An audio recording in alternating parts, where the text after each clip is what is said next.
Guys, one of the things I wanted to get this group together and this music industry mastermind group and really start thinking is because one of the things I look at trends online, and I'm constantly looking at Instagram, Facebook, Twitter, and I'm looking at the trends that what are going on.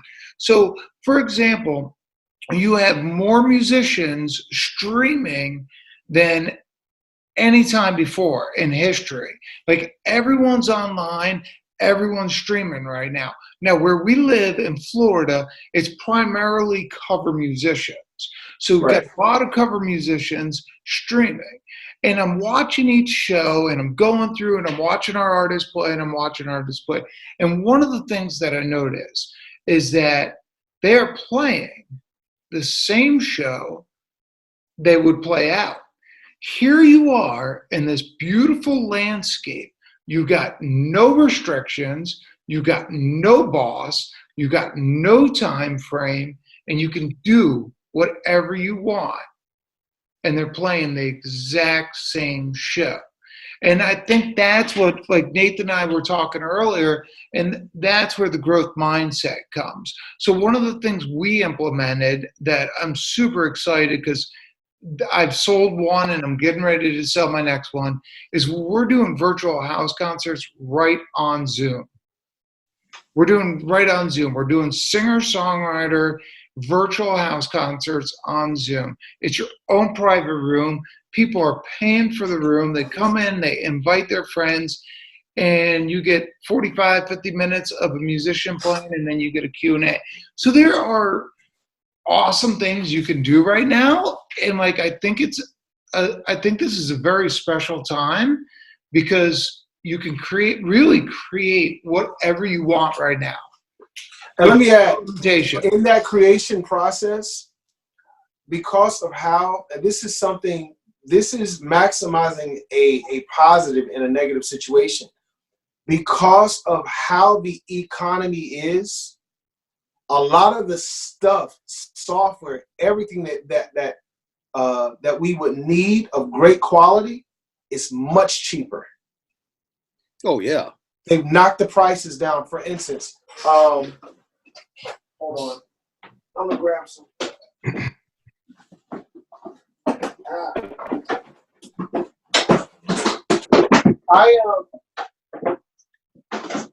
The quality of music for me is really important. So, a couple of things that I use for production. These are real key. Hold on, let me get. What's that? There's a glare. Omnisphere power system. Okay. And wow, what's that keyscape do? Keyscape is the god of pianos. Really? All of that. Who told you forever ago to start using it? Thank you, music director. If I could say something real quick, to kind of piggyback off what John was saying, and what's up to everybody? Sorry, I'm late. Yeah. Sorry. What John was saying, the thing is, I'm in Orlando, Florida. So as you guys know that are in Tampa, St. Pete area, part of the problem, like what John was saying, he see people play the same show that they would play out. I think that's mainly because here, most of us are conditioned because we don't play what we want to play. We're so corporate here. Everything is Disney and tourists and all of that. So we don't really have a really serious like musical identity. You know, when you think of like Philadelphia, New York, Texas, LA, all of these places have sounds. You can go back and trace a certain sound that you can say, okay, when I hear go-go, that's DC, you know, but here in Florida, we're just, it's a good thing that we're a melting pot of people from all over, but at the same time, it kind of disconnects us from our originality or prohibits us from even forming an originality because we're always so corporate and that's what we have to do to pay the bills. So yeah. No, and Darius, I completely understand that. But like uh, the from the musicians I study and watch, and the ones that are going and making it big and going out and doing really what they want to do, is they're separating themselves from that part. Either they're separating themselves, or they're using the corporate structure to make their money, and then use that to make your money, and then on your other project, your original project, you're really exploring and doing what you want. But there's like, with being online opposed to uh, playing at a bar or playing a wedding, you really, now you can really just let go and explore. Yeah, I totally agree. I totally agree. I just wanted to give a little insight, maybe for the people that don't live in this area or aren't familiar with, like, that's kind of like, you can make good money doing these cheesy weddings, playing the same 4 and 5 songs every wedding, or 4 hours a night at a bar gig. You can make good money doing it, and it's very easy to get caught up in that cycle. Next thing you know, 30 years later, you're still doing the same gig, playing the same song. Well, I mean, we're still booking cover gigs, so I'm caught up in it as well on the flip side of it. But a lot of that has changed now. I mean, when I did the Stottlemeyers, the owner was there. I came in, and the place is closed, and he's like, when I started setting up, he goes, we really like covers here, and I said, I'm not playing covers for you, dude. He goes, I said, I'm broadcasting live. I'm going to broadcast my own music. I don't want to get copyright strikes on my stuff if I'm going to do my own thing. And I did the thing at Stottlemeyers, and you could look at the numbers on Facebook. I was the third largest. I mean, they were amazed at, like, all of a sudden, wow, this guy really did good online, and I made a lot of money because I did my own stuff, and then I don't have to pay. Right. I don't have to distro.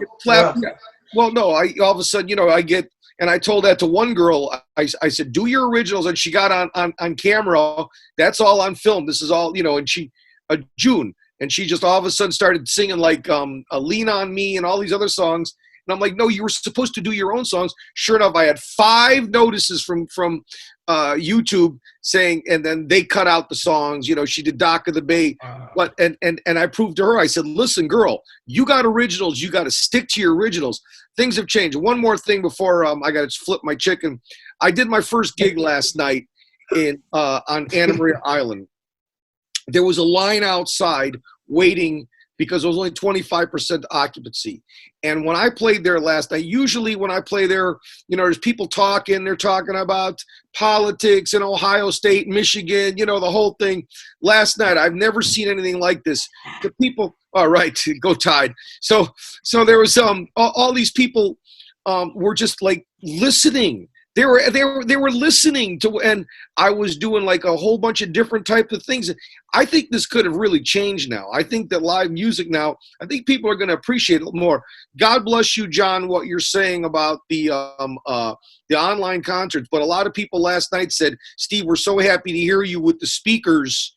They could hear the woof of the room outside. That's one thing. The one thing that I work hard on my presentations online, but a lot of musicians just they're broadcasting their phone a microphone, or I think that's one thing. John's hit that online thing that John is doing is really a good idea, because I have a lot of people, like this summer I can't go on tour, so we got to talk about people can watch it, but it's got to be, people like to hear the sound of a room, natural reverb, natural sound. But anyway.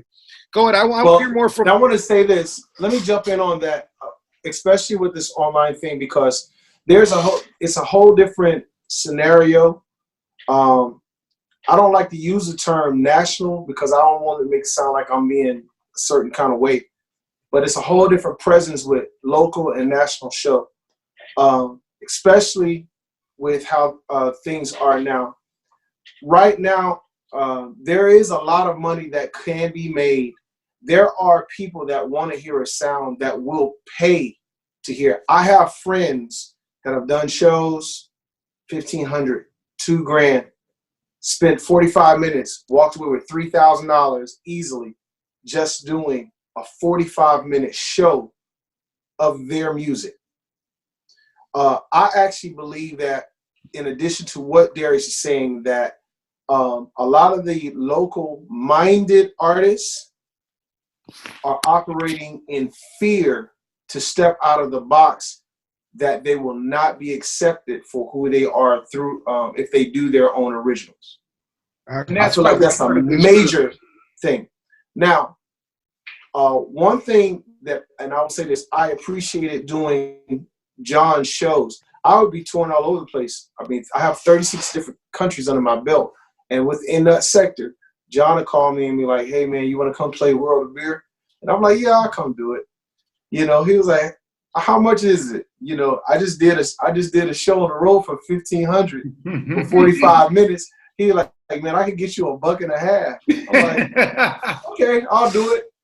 But I never turned the show down. Why? Because all of those opportunities that I had, I used them like I was on the big stage, and I used them as, I didn't look at it as I was undercut as an artist. No, I looked at it as paid rehearsal. That's right. Yeah. Keep your Get out there and do it like you would do And it on the big stage. that is such a strong mentality to have. Yeah. Strong mentality. Paid rehearsal. I would get out literally. And what's funny is Darius will come on some of the gigs with me. I'll bring all this stuff out here. Be like, what are you doing?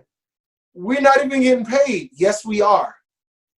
Because we're getting paid based on we have an audience to practice to. If we mess up, they really don't care. I would prefer to mess up here in this stage than to go on the stage with Megas. I mean, me and Rebecca, we did Seabreeze together. 15,000 people. 15,000. Rebecca, she's one of the singers for Sheila E.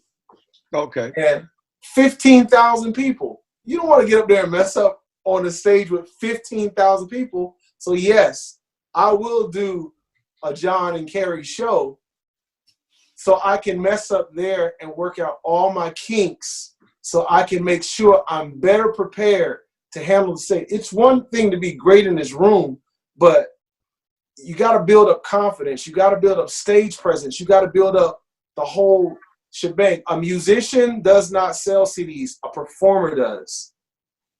You know, you have to know the difference between entertainment and musicianship. You know, so